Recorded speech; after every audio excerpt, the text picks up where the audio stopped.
Earlier this summer, I was visited. Someone came into my office, a parishioner, and he brought to me an image on his cell phone that was giving him a kind of motivation, a kind of strength, a kind of ability to move and take on the next day. It was a painting that was done by a young woman who was 8 years old at the time. Her name is Danaher, and she was raised in rural Illinois.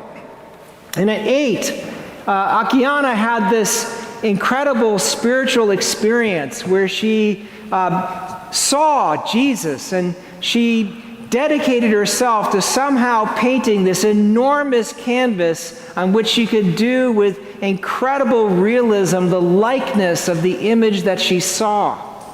And over the course of about a year, she worked on this canvas. And when she completed it, it was remarkably real. She was a self-taught artist.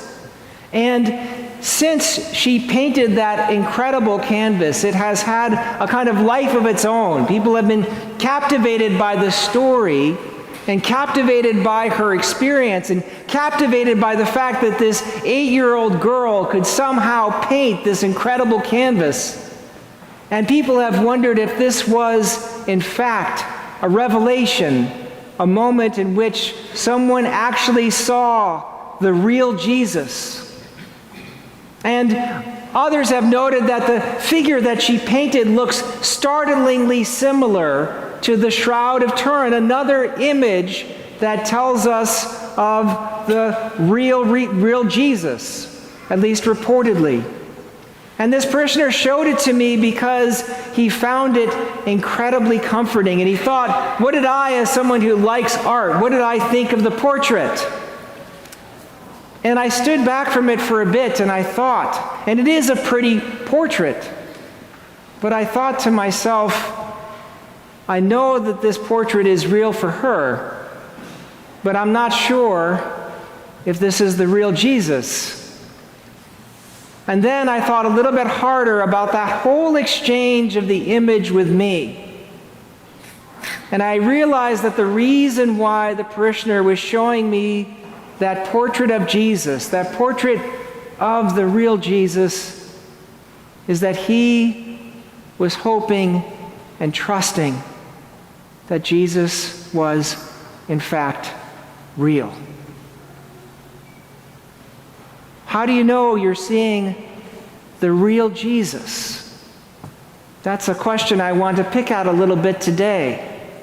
Because you and I are often in times in which we are struggling to know that the Jesus that we meet in the Gospels and the Jesus we meet in church, the Jesus we see depicted in many different ways, is that a representation of a real relationship and a real person that we can know? And can we trust that real Jesus in the midst of all the things that challenge us?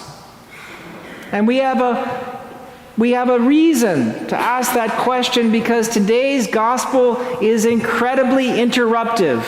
The people who paint portraits of Jesus do not usually include the passage we have today from Luke where he says, whoever does not hate father and mother, wife and children, brothers and sisters, and yes, even life itself cannot be my disciple. Who is not willing to let go of all possessions is not worthy to be my disciple, Jesus says. And this Jesus we don't always see in the portraiture of Jesus we meet when we go to church. And usually when we depict Jesus, he looks incredibly gentle, incredibly sweet, as if like a lamb would just come up and sniff his hand just instinctively as he walked through Jerusalem gently.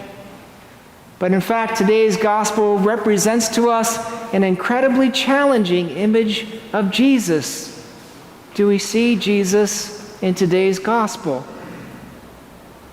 And I want to suggest to you that we do see this Jesus. And some people have said that the way we see this Jesus is by heightening that disruption, by placing Jesus into the full stature of what he is as a prophet. And some people have tried to imagine Jesus as something very much unlike who they are in order to kind of enter into that disruptive gospel.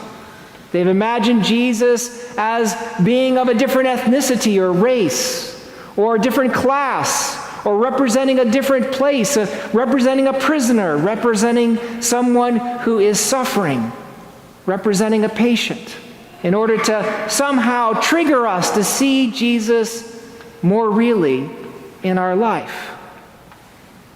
And perhaps one way to look at this gospel is to say this is an attempt to kind of spur our imaginations, to have us think a little more deeply about all that's keeping us from Jesus. Søren Kierkegaard said that all of our faith comes down to a moment in which we let everything go and take an incredible leap of faith. And there's nothing that could prepare us for that. It's just a jump into something that seems like absurdity. And more recently, Peter, Paul, and Mary and the great Mandela have a refrain from their little folk song in which they say, "Win or lose now. You've got to choose now. If you lose your life, it's only your life you're losing."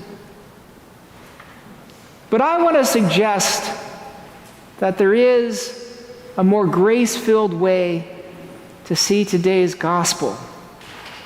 Because we need to keep in mind that every choice we make for Jesus and every sacrifice we could claim for him, any attempt to make ourselves justified on the basis of our own works as his disciple, is in fact a response to the love and sacrifice that Jesus has already shown us.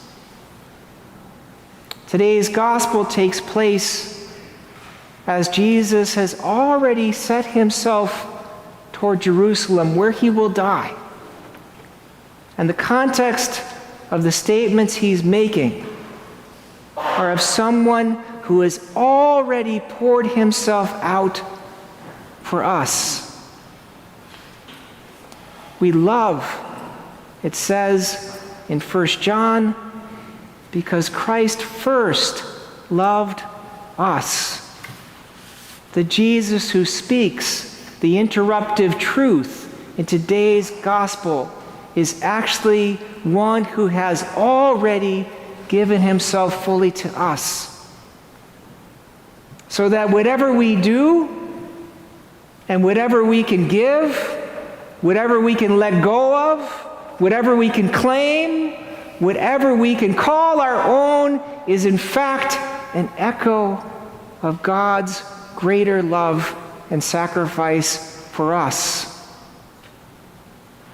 Today's gospel is in fact an invitation of relationship with Jesus.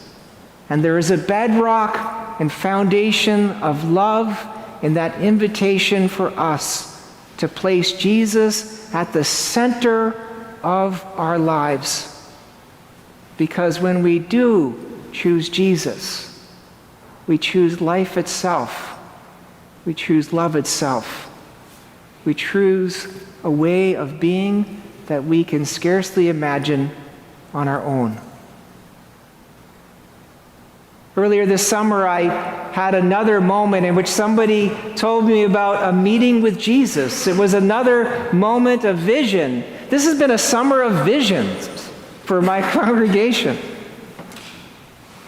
It was of a moment, it was kind of a daydream that happened while he was swimming an open water race. He had decided to do the 1 mile open water race on the Detroit River, which goes north for a quarter of a mile and then turns around a buoy and then goes down south with the flow of the river for about a half mile and then turns again and does a final quarter mile back to the beach. And he had trained for it by swimming in his community pool 1 mile, and he thought that would be enough. And then he got into the race, and he made it through the first buoy and then down, and then at the third turn, he experienced this incredible exhaustion. And he seemed to be only going 1 stroke at a time, 1 foot at a time with each stroke. And he began to lose heart a little bit until finally one of the race organizers came alongside on a kayak and said, you're moving sideways and the river is going against you. Your body is like a sail catching the full stream. Turn into the river and you'll make it. And so he turned into the river, but by that time he was completely spent and he was trying to think about and imagine when this would be completely over. And then suddenly he had this incredible daydream in which Jesus came on a paddleboard. Jesus was wearing board shorts and a tank top and had a ponytail and came alongside him on the paddleboard and said, "You can do it." And then in his mind he was arguing back with Jesus saying, "You're on a paddleboard, man. I'm swimming." And so then Jesus threw the paddle and just dove into the water next to him and began swimming next to him. And then he still argued. He said, "Yeah, but you're the Son of God. You could walk on this water if you wanted to. This is not a challenge for you." And then Jesus made this noise like an exasperated parent. He said, "Ah." And he leaps out of the water, and like a ghost inhabiting a body, he jumps right into his body. And suddenly, when Jesus entered him, he found the strength to keep swimming. And when he touched the shore and made his way onto the beach, Jesus disappeared. And as this parishioner told me this story, he said he had tears in his eyes because he realized in this strange kind of fable, this make-believe moment that was also a kind of revelation, he suddenly realized that he had a deep relationship with Jesus, that all the challenges he was facing, they had to be placed in the context of this deep relationship with Jesus that he had. And I suppose this is what all of us learn when we try to imagine the Jesus we follow. We discover that this Jesus is real. And we learn to look for the ways in which we might find Jesus even in moments of disillusionment, even in moments in which we have no images, even when we discover that the images we have fall from our eyes like scales, and we see a reality that is deeper and darker than we want, and we find that Jesus, out of his incredible compassion and mercy, is willing to give us one more image of him again. And it's that willingness to be with us even as we imagine Jesus on a paddleboard that shows a kind of willingness to lead us along so that we might find our way deeper into an intimate relationship with him. When the parishioner showed me the image, and when the other parishioner told me the story of meeting Jesus while he was swimming, I thought of the Celtic Christian practice of the Lorica. It's a prayer of protection that you say when you are facing incredible odds and you pray Jesus around you as you are facing difficulty or you fear attack or you're facing some kind of suffering that is unavoidable. And it's a prayer that comes to us in that incredible hymn, St. Patrick's Breastplate. Of course, this prayer is older than the story of Patrick himself. And it is this: Christ beside me, Christ before me, Christ behind me, Christ within me, Christ beneath me, Christ above me, Christ on my right, Christ on my left, Christ in breadth, Christ in length, Christ in height, Christ in the heart of everyone who thinks of me, Christ in the mouth of everyone who speaks of me, Christ in every eye that sees me, Christ in every ear that hears me. That Lorica is an assurance to us that whatever we can say or do in our relationship with Christ, whatever things we can let go of, Christ is always already around us and in us and working through us. And this is why St. Paul says, it is no longer I who live, it is Christ who lives in me.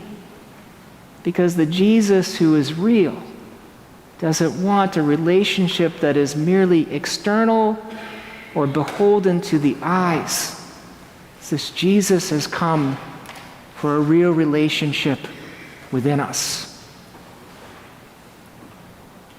So where do you see Jesus? What is the Jesus you see?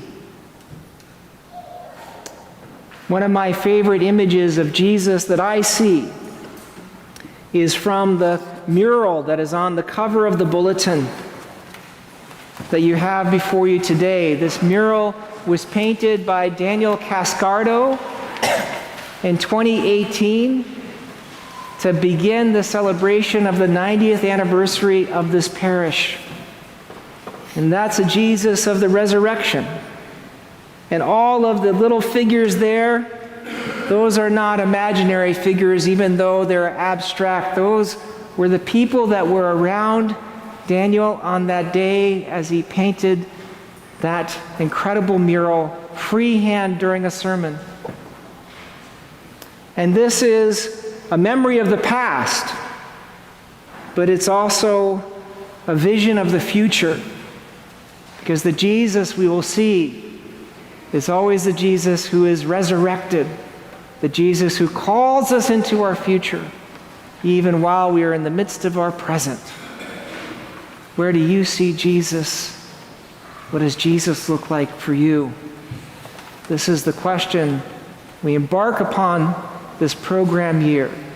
And may God give us eyes of faith and hearts of hope and works of love so that we might see that Jesus more really each day.